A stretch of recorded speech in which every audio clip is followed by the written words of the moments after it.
خدا پر ایمان۔ انسان مخلوق ہے، مذہب کا مقدمہ اسی حقیقت کے ادراک سے شروع ہوتا ہے۔ یہ ایک وجودی حقیقت ہے جس کا مشاہدہ ہم جب چاہیں اپنی آنکھوں سے کر سکتے ہیں۔ چنانچہ ہم جانتے ہیں کہ انسان کی تخلیق کن بے جان عناصر سے ہوتی ہے۔ ہماری غذا کے ذریعے سے یہ کہاں اور کس مصنع میں جاتے ہیں۔ ہمیں معلوم ہے کہ ان میں انسانی تخم کہیں نہیں ہوتا اور نہ کوئی ایسی چیز ہوتی ہے جو مادے کو حیات اور حیات کو شعور میں بدل دے۔ لیکن یہی غذا جب ایک خاص مقام پر پہنچتی ہے تو اس نطفے میں تبدیل ہو جاتی ہے جس کے اندر انسان بن جانے کی صلاحیت رکھنے والے تخم موجود ہوتے ہیں۔ یہ تخم اس نطفے میں لاکھوں اور کروڑوں کی تعداد میں پائے جاتے ہیں جو ایک وقت میں ایک مرد سے نکلتا ہے، اور ان میں سے ہر ایک یہ صلاحیت رکھتا ہے کہ عورت کے بیضے سے ملے جو اسی طریقے سے ایک دوسرے مصنع میں بنتا ہے اور پورا انسان بن جائے۔ ہم دیکھ سکتے ہیں کہ جب بیضے سے ملتا ہے تو ابتدا میں جو چیز وجود میں آتی ہے وہ اتنی چھوٹی ہوتی ہے کہ خوردبین کے بغیر دیکھی نہیں جا سکتی، مگر یہی حقیر سی چیز پھر 9 مہینے اور چند دنوں میں پانی کی ایک بوند سے لوتھڑے، لوتھڑے سے بوٹی، پھر بوٹی کی ہڈیوں اور ہڈیوں پر چڑھے ہوئے گوشت کے ساتھ ایک دوسری چیز بن کر ماں کے پیٹ سے باہر آ جاتی ہے، تاکہ اپنی حیرت انگیز قوتوں اور صلاحیتوں کے ساتھ علم و استدلال، عقل و دانش اور صنعت و حرفت کے وہ کمالات دکھائے جو اس وقت دنیا میں ہر جگہ دیکھے جا سکتے ہیں۔ ہم اس مخلوق کو دیکھتے ہیں اور اپنے شعور کی ساخت ہی سے مجبور ہیں کہ اس کا خالق تلاش کریں۔ اس لیے نہیں کہ ہر چیز کا خالق ہونا چاہیے، اس لیے کہ ہر مخلوق کا خالق ہونا چاہیے۔ یہ خلق کا فعل ہے جو ہمیں اس تلاش کے لیے مجبور کرتا ہے۔ ہم اس اصرار کے ساتھ پیدا ہوئے ہیں، لہٰذا کبھی اس پر راضی نہیں ہو سکتے کہ اثر کے لیے مؤثر اور فعل کے لیے فاعل کی تلاش سے دستبردار ہو جائیں۔ فلسفہ، سائنس اور تصوف کے اساتین کو ایک ایک کر کے دیکھ لیجیے، کوئی بھی اس سے دستبردار نہیں ہو سکا۔ چنانچہ علم کی پوری تاریخ اسی حقیقت کے اعتراف کی تاریخ ہے کہ ہر مخلوق کا خالق ہے، انسان مخلوق ہے، لہٰذا انسان کا بھی خالق ہے۔ پھر یہی نہیں، ہم جانتے ہیں کہ خلق کے جس فعل کا ہم نے مشاہدہ کیا ہے وہ ارادی ہے، اور اس کے ایک ایک جزو میں بے پایہ قدرت اور بے نظیر علم و حکمت کا ظہور ہوا ہے۔ ہم جس طرح خلق کا انکار نہیں کر سکتے، اسی طرح فعل کی اس نوعیت کا انکار بھی نہیں کر سکتے، اس لیے کہ فعل کی یہ نوعیت بھی اسی طرح ایک وجودی حقیقت ہے جس طرح خلق کا فعل ایک وجودی حقیقت ہے۔ ہم جس طرح فعل کا مشاہدہ کرتے ہیں اسی طرح اس حقیقت کا بھی مشاہدہ کرتے ہیں، لہٰذا مجبور ہیں کہ اس کے ساتھ یہ اعتراف بھی کریں کہ انسان کا خالق صاحب ارادہ ہے، اس کی قدرت بے پایہ ہے اور وہ علیم و حکیم ہے۔ انسان کی عقل اسے یہاں تک لے آتی ہے، اس سفر میں اس کو خارج سے کسی رہنمائی کی ضرورت نہیں ہوتی۔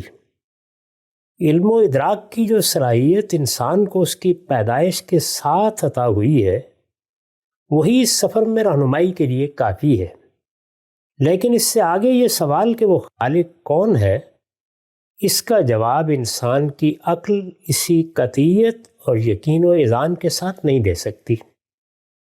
چنانچہ بالعموم انہی 2 جوابات کی طرف دیکھتی ہے جو انسانیت کی پوری تاریخ میں اب تک دیے گئے ہیں، اور ان میں سے کسی ایک کا انتخاب کر لیتی یا ان کے درمیان متردد رہتی ہے۔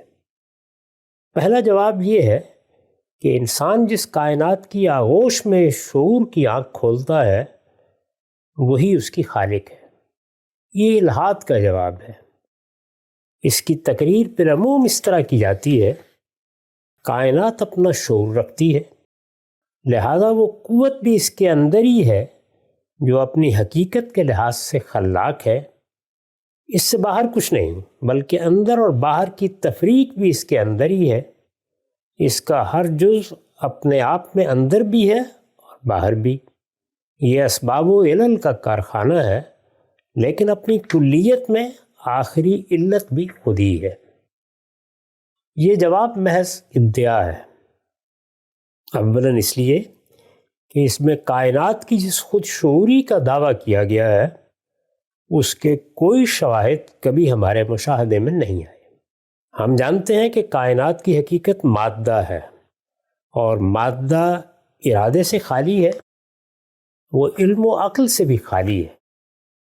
یہ چیزیں کسی نہ کسی درجے میں اگر کہیں پائی جاتی ہیں تو اسی مخلوق میں پائی جاتی ہیں جس کا خالق اس کائنات کو کہا گیا ہے۔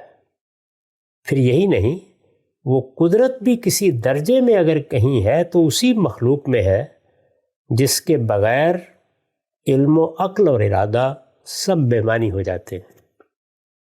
ثانیاً اس لیے کہ کائنات کی جس قوت کے ظہور کو تخلیق سمجھ لیا گیا ہے وہ محض شے کے خواص اور اس کی تاثیر کا ظہور ہے۔ اس طرح کا ظہور قوت ہم ان خودکار مشینوں کے ہر پرزے میں دیکھ سکتے ہیں جو انسان نے ایجاد کی ہیں، اور مصنوعی ذہانت آرٹیفیشل انٹیلیجنس کی صورت میں جن کا منتہائے کمال اب ہر شخص کو حیرت میں ڈالے ہوئے ہے۔ ثالثاً اس لیے کہ اس کی کلیت بھی اگر کچھ ہے تو انہی تاثیرات اور خواص کی کلیت ہے جو اس میں علت و معلول کے رشتے پیدا کرتے ہیں۔ اس کا تخلیق کے اس فعل سے کوئی تعلق نہیں ہے جو ہر مرحلے پر علم و عقل، ارادے اور فعل کی قدرت کا تقاضا کرتا ہے۔ یہ اسباب و علل، مناہج اور قوانین کی دنیا ہے، اس سے زیادہ اس کی کوئی حیثیت نہیں ہے۔ انسان کا خالق کون ہے؟ اس سوال کا دوسرا جواب ان لوگوں نے دیا ہے جو اپنے آپ کو پیغمبر کی حیثیت سے پیش کرتے ہیں۔ انسان کو یہ جواب اس کی تخلیق کے ساتھ ہی دے دیا گیا تھا، چنانچہ پہلا انسان جس طرح پہلا انسان تھا اسی طرح پہلا پیغمبر بھی تھا۔ اس جواب کا خلاصہ یہ ہے کہ انسان کا خالق اس کائنات سے ماورا ایک علیم و حکیم ہستی ہے۔ انسان کی تخلیق کا آغاز اس نے زمین کے پیٹ سے کیا تھا۔ مٹی کے وہی اجزاء جو غذا کی صورت پہ ہمارے اندر جاتے اور حقیر پانی کے خلاصے میں تبدیل ہو کر اس عمل کی ابتدا کرتے ہیں جس سے انسان بنتے ہیں، اس وقت سڑے ہوئے گارے کے اندر اسی عمل سے گزرے، یہاں تک کہ جب خلقت پوری ہو گئی تو اوپر سے وہی گارا خشک ہو کر ٹھیکری کی طرح بچتی ہوئی مٹی بن گیا، جس کے ٹوٹنے سے جیتی جاگتی ایک مخلوق نمودار ہوئی جسے انسان کا حیوانی وجود کہنا چاہیے۔ پھر وہی عمل جو زمین کے اندر ہوا تھا علم و ادراک سے محروم اس ناتراشیدہ حیوان کے اندر ہونے لگا، جس کے بعد اسے ہر لحاظ سے سنوارا اور نقص سے درست کیا گیا، یہاں تک کہ وہ اس قابل ہو گیا کہ اسے انسان کی شخصیت عطا کی جائے۔ چنانچہ ایک لطیف پھونک کے ذریعے سے یہ شخصیت اسے عطا کر دی گئی۔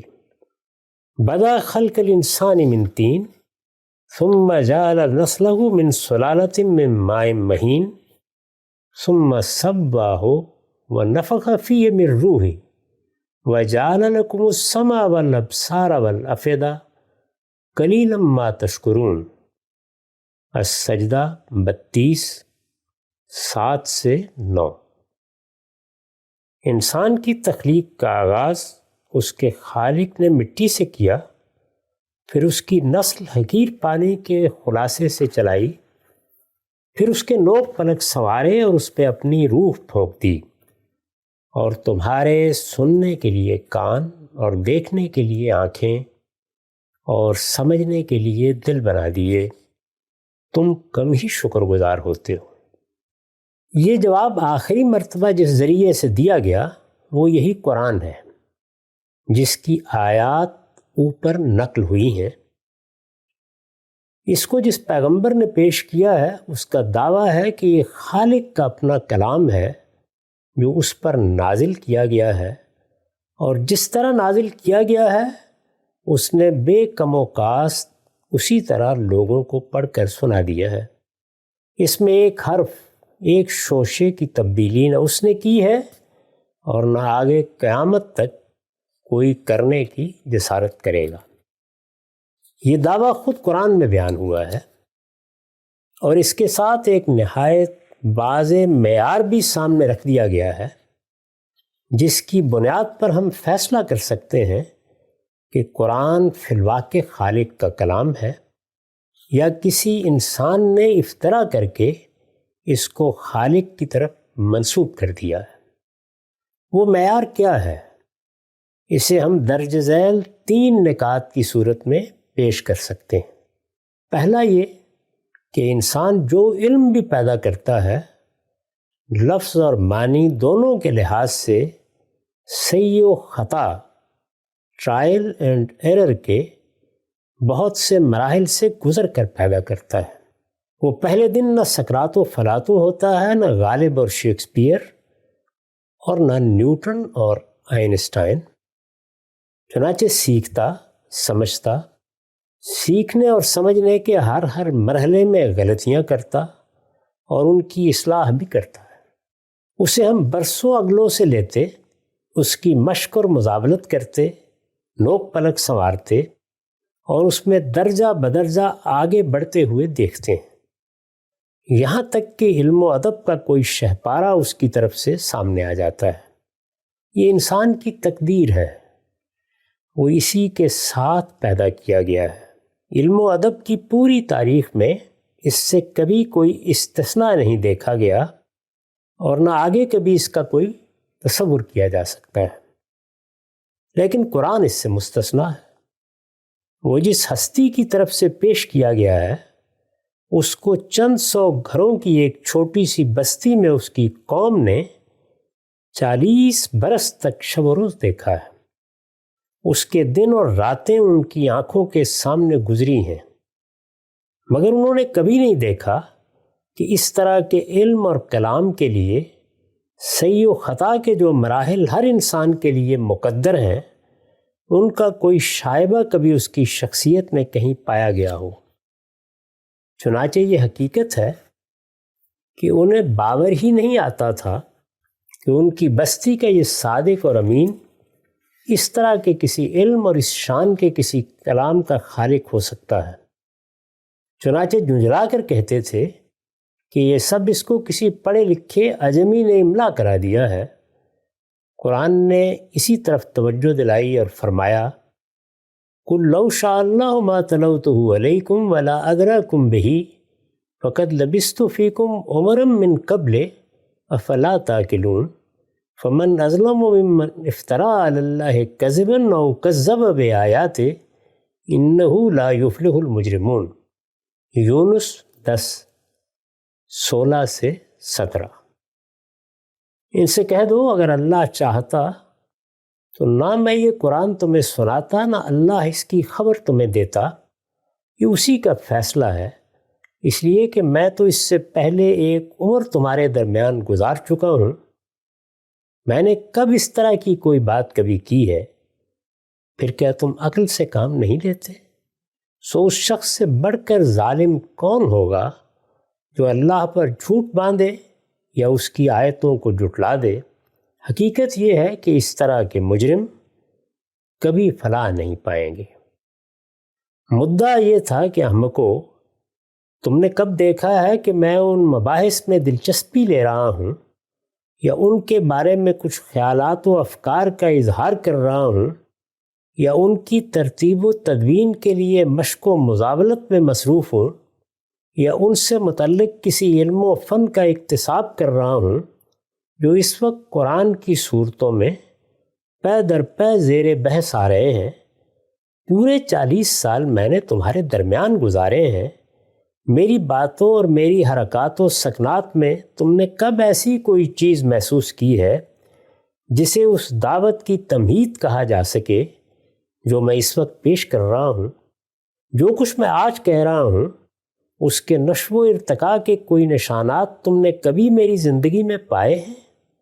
تم جانتے ہو کہ انسانی دماغ اپنی عمر کے کسی مرحلے میں بھی ایسی کوئی چیز پیش نہیں کر سکتا جس کے نشو و ارتقاء کے نشانات اس سے پہلے کے مرحلوں میں نہ پائے جاتے ہوں۔ تم کہتے ہو کہ میں خدا پر جھوٹ باندھ رہا ہوں۔ اس سے پہلے کسی جھوٹ، فریب، جال یا مکاری و عیاری کا کوئی ادنا شائبہ تم نے کبھی میری سیرت و کردار میں دیکھا ہے؟ آج تک تم مجھے صادق اور امین سمجھتے رہے ہو، اب کس طرح کہہ رہے ہو کہ وہی صادق اور امین راتوں رات برخود غلط، لپاٹیا اور مفتری بن گیا ہے؟ خدا کے بندو، تم عقل سے کام کیوں نہیں لیتے؟ دوسرا یہ کہ انسان کا علم کبھی تضادات سے خالی نہیں ہو سکتا۔ تراشیدم، پرستیدم، شکستم کی جو داستان وہ پہلے دن سے رقم کرنا شروع کرتا ہے وہی آخر تک جاری رہتی ہے۔ یہ بھی اگر غور کیجئے تو اسی صحیح و خطا کا نتیجہ ہے جس کا ذکر پیچھے ہوا۔ پھر یہی نہیں، اس کا یہ علم اگر کبھی ادب کا پیرہن اختیار کرے تو اس میں بھی یہی صورت پیدا ہو جاتی ہے۔ اس کی تخلیقات کو دقت نظر کے ساتھ دیکھیے تو نظم، بلاغت، معانی، ہر چیز متفاوت نظر آئے گی۔ اس کا کلام کسی جگہ حسن بیان کا معجزہ ہوگا اور کسی جگہ اس سے کہیں نیچے بلکہ مہمل دکھائی دے گا۔ چنانچہ یہ حقیقت ہے کہ دنیا میں کوئی ایسا انسان کبھی نہیں ہوا جو فصاحت و بلاغت کے لحاظ سے حد اعجاز کو پہنچی ہوئی تقریریں متنوع موضوعات پر اور مختلف حالات میں برسوں تک مسلسل کرتا رہے، اور شروع سے آخر تک اس کی یہ تقریریں جب مرتب کی جائیں تو ایک ایسے ہم رنگ اور متوافق مجموعہ کلام کی صورت اختیار کر لیں جس میں نہ خیالات کا کوئی تصادم ہو، نہ متکلم کے دل و دماغ میں پیدا ہونے والی کیفیات کی کوئی جھلک دکھائی دے، اور نہ رائے اور نقطہ نظر کی تبدیلی کے کوئی آثار کہیں دیکھے جا سکتے ہوں۔ اس سے بھی اگر کوئی استثناء ہے تو وہ تنہا قرآن کا ہے۔ چنانچہ فرمایا ہے افلا یتدبرون القرآن ولو کان من عند غیر اللہ لوجدوا فی اختلافا کثیرا، النساء 4:82۔ پھر کیا لوگ قرآن پر غور نہیں کرتے؟ اگر یہ اللہ کے سوا کسی اور کی طرف سے ہوتا تو اس میں یہ بہت کچھ اختلافات پاتے۔ استاذ امام لکھتے ہیں قرآن کی ہر بات اپنے اصول اور فروع میں اتنی مستحکم اور مربوط ہے کہ ریاضی اور اکلیدس کے فارمولے بھی اتنے مستحکم و مربوط نہیں ہو سکتے۔ وہ جن عقائد کی تعلیم دیتا ہے وہ ایک دوسرے سے اس طرح وابستہ و پیوستہ ہیں کہ اگر ان میں سے کسی ایک کو بھی الگ کر دیجئے تو پورا سلسلہ ہی درہم برہم ہو جائے۔ وہ جن عبادات و طاعات کا حکم دیتا ہے وہ عقائد سے اس طرح پیدا ہوتی ہیں جس طرح تنے سے شاخیں پھوٹتی ہیں۔ وہ جن اعمال و اخلاق کی تلقین کرتا ہے وہ اپنے اصول سے اس طرح ظہور میں آتے ہیں جس طرح ایک شے سے اس کے قدرتی اور فطری لوازم ظہور میں آتے ہیں۔ اس کی مجموعی تعلیم سے زندگی کا جو نظام بنتا ہے وہ ایک بنیان مرصوص کی شکل میں نمایاں ہوتا ہے جس کی ہر اینٹ دوسری اینٹ سے اس طرح جڑی ہوئی ہے کہ ان میں سے کسی کو بھی الگ کرنا بغیر اس کے ممکن نہیں کہ پوری عمارت میں خلا پیدا ہو جائے۔ تدبر قرآن 2:347۔ تیسرا یہ کہ کسی انسان کا علم کبھی سراسر حق نہیں ہوتا، اس میں ہمیشہ کچھ آمیزش حق کے ساتھ باطل کی بھی ہو جاتی ہے۔ چنانچہ وہ دنیا سے رخصت نہیں ہوتا کہ اس کے علم، معلومات، استنباط و استدلال اور اندازوں کی غلطیاں واضح ہونا شروع ہو جاتی ہیں۔ سقراط و افلاطون، نیوٹن اور آئنسٹائن، ہر ایک کی تقدیر یہی ہے، اس سے کسی کو مفر نہیں۔ علم و ادب کی پوری تاریخ میں اس سے مستثنا کوئی ایک شخص بھی کسی جگہ اور کسی دور میں کبھی نہیں دیکھا گیا، مگر قرآن اس معاملے میں بھی ایک حیرت انگیز استثناء ہے۔ چنانچہ کم و بیش 1500 سال ہو گئے ہیں وہ معرض امتحان میں ہے، لیکن کسی بڑے سے بڑے فلسفی، حکیم اور سائنسدان کے لیے بھی ممکن نہیں ہوا کہ اس کی کسی بات کو غلط اور کسی تعلیم کو باطل ثابت کر دے۔ پچھلی 3 صدیوں میں دنیا کہاں سے کہاں پہنچ گئی، مگر اس پورے سفر میں کسی ایسی حقیقت کا انکشاف نہیں ہوا جو قرآن کے پیش کردہ حقائق کے خلاف ہو۔ کسی علم نے قرآن کے بیان کردہ علم کی تردید نہیں کی، کوئی تجربہ اور مشاہدہ ایسا نہیں ہوا جو اس رہنمائی کو غلط ٹھہرا دے جو قرآن نے اپنے پیش نظر کسی بھی مقصد کے لیے انسان کو دی ہے۔ وہ جس کو حق کہتا ہے وہ کبھی باطل نہیں ہوا، اور جس کو باطل کہتا ہے وہ کبھی حق ثابت نہیں ہوا۔ قرآن کے بارے میں یہ حقائق ناقابل تردید ہے۔ ارشاد فرمایا ہے وَإِنَّهُ لَكِتَابٌ عَزِيزٌ لا يأتيه الباطل من بين يديه ولا من خلفه تنزيل من حكيم حميد۔ حامیم السجدہ 41-42۔ حقیقت یہ ہے کہ یہ ایک بلند پایہ کتاب ہے، اس میں نہ باطل آگے سے داخل ہو سکتا ہے اور نہ اس کے پیچھے سے۔ یہ نہایت اہتمام کے ساتھ اس ہستی کی طرف سے اتاری گئی ہے جو سراسر حکمت ہے، ستودہ صفات ہے۔ یہ معیار ہے جس کے مطابق اپنی صداقت کو ثابت کر دینے کے بعد قرآن نے انسان کو بتایا ہے کہ جس کائنات کو تم اپنا خالق سمجھنے کی غلطی کر رہے ہو وہ بھی اسی کی مخلوق ہے جو تمہارا خالق ہے۔ یہ معیار ہے جس کے مطابق اپنی صداقت کو ثابت کر دینے کے بعد قرآن نے انسان کو بتایا ہے کہ جس کائنات کو تم اپنا خالق سمجھنے کی غلطی کر رہے ہو وہ بھی اسی کی مخلوق ہے تمہارا خالق ہے۔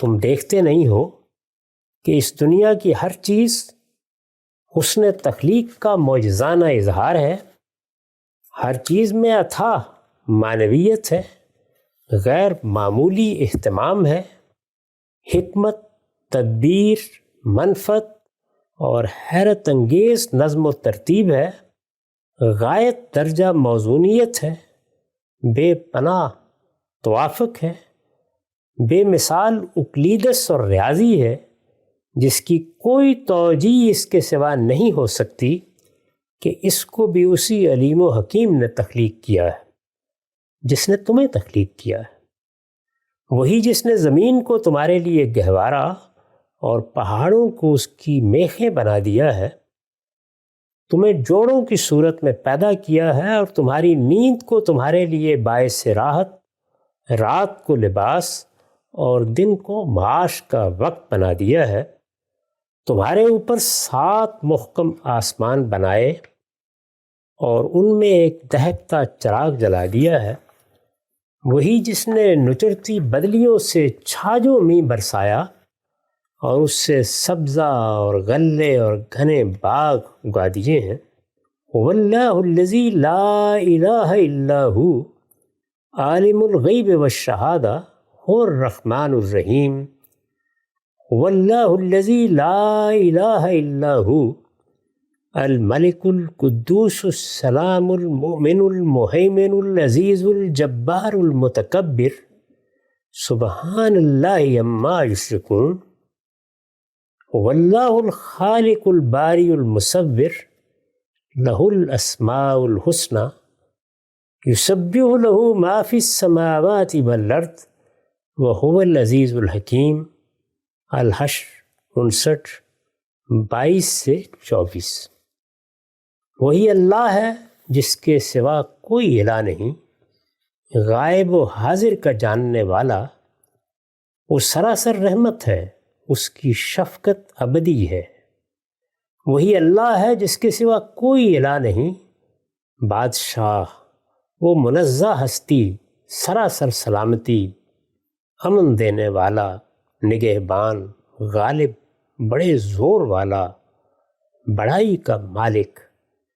پاک ہے اللہ ان سے جو یہ شریک بناتے ہیں۔ وہی اللہ ہے نقشہ بنانے والا، وجود میں لانے والا، صورت دینے والا، سب اچھے نام اسی کے ہیں۔ زمین اور آسمانوں کی سب چیزیں اس کی تسبیح کرتی ہیں، اور وہ زبردست ہے، بڑی حکمت والا ہے۔ قرآن نے بتایا ہے کہ اس خالق کی ربوبیت کا اقرار ایک ایسی چیز ہے جو ازل ہی سے انسان کی فطرت میں ودیعت کر دی گئی ہے۔ اس کا بیان ہے کہ اس کا اولین ظہور ایک عہد و میثاق کی صورت میں ہوا تھا۔ اس عہد کا ذکر قرآن ایک امر واقعی کی حیثیت سے کرتا ہے۔ انسان کو یہاں امتحان کے لیے بھیجا گیا ہے، اس لیے یہ واقعہ تو اس کی یادداشت سے محو کر دیا گیا ہے، لیکن اس کی حقیقت اس کے صفحہ قلب پر نقش اور اس کے نہاخانہ دماغ میں پیوست ہے۔ اسے کوئی چیز بھی محو نہیں کر سکتی۔ چنانچہ ماحول میں کوئی چیز مانے نہ ہو اور انسان کو اسے یاد دلایا جائے تو وہ اس کی طرف اس طرح لپکتا ہے جس طرح بچہ ماں کی طرف لپکتا ہے، درا حالے کہ اس نے کبھی اپنے آپ کو ماں کے پیٹ سے نکلتے ہوئے نہیں دیکھا، اور اس یقین کے ساتھ لپکتا ہے جیسے کہ وہ پہلے ہی سے اس کو جانتا تھا۔ وہ محسوس کرتا ہے کہ خالق کا یہ اقرار اس کی ایک فطری احتیاج کے تقاضے کا جواب تھا جو اس کے اندر ہی موجود تھا۔ اس نے اسے پا لیا ہے تو اس کی نفسیات کے تمام تقاضوں نے بھی اس کے ساتھ ہی اپنی جگہ پا لی ہے۔ قرآن کا ارشاد ہے کہ انسان کے باطن کی یہ شہادت ایسی قطعی ہے کہ جہاں تک خدا کی ربوبیت کا تعلق ہے، ہر شخص مجرد اس شہادت کی بنا پر اللہ کے حضور میں جواب دہ ہے۔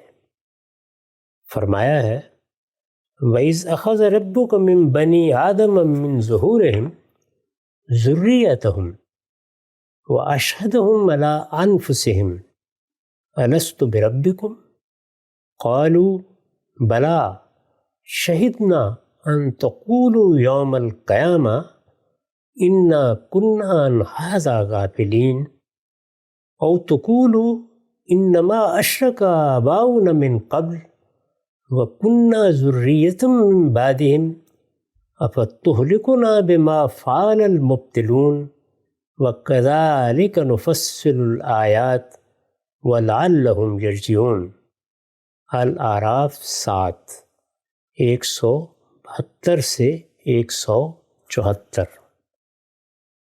انہیں وہ وقت بھی یاد دلاؤ جب تمہارے پروردگار نے بنی آدم کی پشتوں سے ان کی نسل کو نکالا اور انہیں خود ان کے اوپر گواہ ٹھہرایا تھا۔ اس نے پوچھا تھا کیا میں تمہارا رب نہیں ہوں؟ انہوں نے جواب دیا ہاں آپ ہی ہمارے رب ہیں، ہم اس کی گواہی دیتے ہیں۔ یہ ہم نے اس لیے کیا کہ قیامت کے دن تم کہیں یہ نہ کہہ دو کہ ہم تو اس بات سے بے خبر ہی رہے، یا اپنا یہ عذر پیش کرو کہ شرک کی ابتدا تو ہمارے باپ دادا نے پہلے سے کر رکھی تھی اور ہم بعد کو ان کی اولاد ہوئے ہیں۔ پھر کیا آپ ان غلط کاروں کے عمل کی پاداش میں ہمیں ہلاک کریں گے؟ ہم اسی طرح اپنی آیتوں کی تفصیل کرتے ہیں اس لیے کہ لوگوں پر حجت قائم ہو اور اس لیے کہ وہ رجوع کریں۔ یہی اقرار اس کائنات کی روح ہے۔ انسان کی عقل اسی سے مطمئن ہوتی اور اس کا سینہ اسی سے مطلع انوار بنتا ہے۔ چنانچہ وہ پکار اٹھتا ہے کہ لا ریب اللہ ہی ہے جس کے نور سے یہ زمین و آسمان روشن ہیں۔ اللہ نور السماوات والارض مثل نورہ کمشکاۃ فیہا مصباح المصباح فی زجاجہ الزجاجۃ کأنہا کوکب درّی یوقد من شجرۃ مبارکۃ زیتونہ لا شرقیۃ ولا غربیہ یکاد زیتھا یضیء ولو لم تمسسہ نار نور علی نور یہدی اللہ لنورہ من یشاء ویضرب اللہ الامثال للناس واللہ بکل شیء علیم۔ النور 24-35۔ اللہ زمین اور آسمانوں کی روشنی ہے۔ انسان کے دل میں اس روشنی کی مثال ایسی ہے جیسے ایک طاق جس میں ایک چراغ ہے۔ چراغ شیشے کے اندر ہے۔ شیشہ ایسا ہے جیسے ایک چمکتا ہوا تارا۔ وہ زیتون کے ایک ایسے شاداب درخت کے تیل سے روشن کیا جاتا ہے جو نہ شرقی ہے نہ غربی۔ اس کا تیل ایسا شفاف ہے کہ گویا آگ کے چھوئے بغیر ہی بھڑک اٹھے گا۔ روشنی کے اوپر روشنی۔ اللہ جس کو چاہتا ہے اپنی اس روشنی کی ہدایت بخشتا ہے۔ اللہ یہ تمثیلیں لوگوں کی رہنمائی کے لیے بیان فرماتا ہے اور اللہ ہر چیز سے واقف ہے۔ استاذ امام لکھتے ہیں یہ آسمان و زمین بلکہ یہ پوری کائنات اس شخص کے لیے ایک عالم ظلمات اور ایک اندھیر نگری ہے جو خدا کو نہیں مانتا یا مانتا ہے لیکن خدا کی صفات اور اس کے مقتضیات کو نہیں تسلیم کرتا۔ ایسا شخص نہ یہ جان سکتا ہے کہ یہ دنیا کہاں سے آئی ہے اور نہ یہ جان سکتا ہے کہ اس کے وجود میں آنے کی غایت اور مقصد کیا ہے۔ وہ خود اپنے متعلق بھی یہ فیصلہ نہیں کر سکتا کہ اس کا مقصد وجود کیا ہے۔ وہ اس دنیا میں مطلق العنان اور شتر بے مہار ہے یا پابند و محکوم؟ وہ مسئول ہے یا غیر مسئول؟ اس کے لیے کیا خیر ہے اور کیا شر؟ اسے ظلم کی روش اختیار کرنی چاہیے یا عدل کی؟ اسے مجرد اپنے مفاد اور خواہشوں کی پیروی کرنی چاہیے یا ان سے کسی بالاتر نصب و عین کی؟ ان سوالوں کے صحیح جواب ہی پر صحیح اور کامیاب زندگی کا انحصار ہے۔ لیکن جو شخص خدا کو نہیں مانتا وہ ان سوالوں کا صحیح حل نہیں پا سکتا۔ وہ اندھیرے میں اندھے بھینسے کی طرح بھٹکتا پھرتا ہے اور بالآخر کار ہلاکت میں گر کر اپنے کیفر کردار کو پہنچ جاتا ہے۔ البتہ جو شخص خدا کو اس کی صحیح صفات کے ساتھ مانتا ہے وہ اس کائنات کا سرا بھی پا جاتا ہے اور اس کا انجام بھی اس پر واضح ہو جاتا ہے۔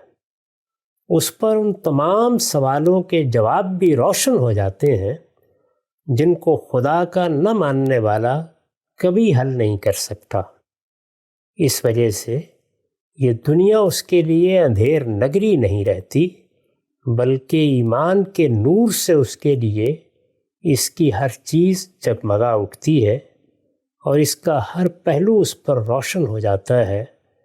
وہ جو قدم بھی اٹھاتا ہے پورے دن کی روشنی میں اٹھاتا ہے اور جس سمت میں بھی چلتا ہے خدا کے ایمان کا نور اس کی رہنمائی کرتا ہے۔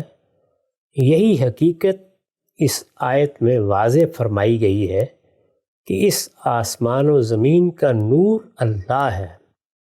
جس کے پاس یہ نور ہے وہ روشنی میں اور صراط مستقیم پر ہے، اور جو اس نور سے محروم ہے وہ ایک عالم ظلمات میں بھٹک رہا ہے اور کوئی دوسرا اس کو روشنی نہیں دے سکتا۔ وَمَن لَّمْ يَجْعَلِ اللَّهُ لَهُ نُورًا فَمَا لَهُ مِن نُور۔ تدبر قرآن 5/409۔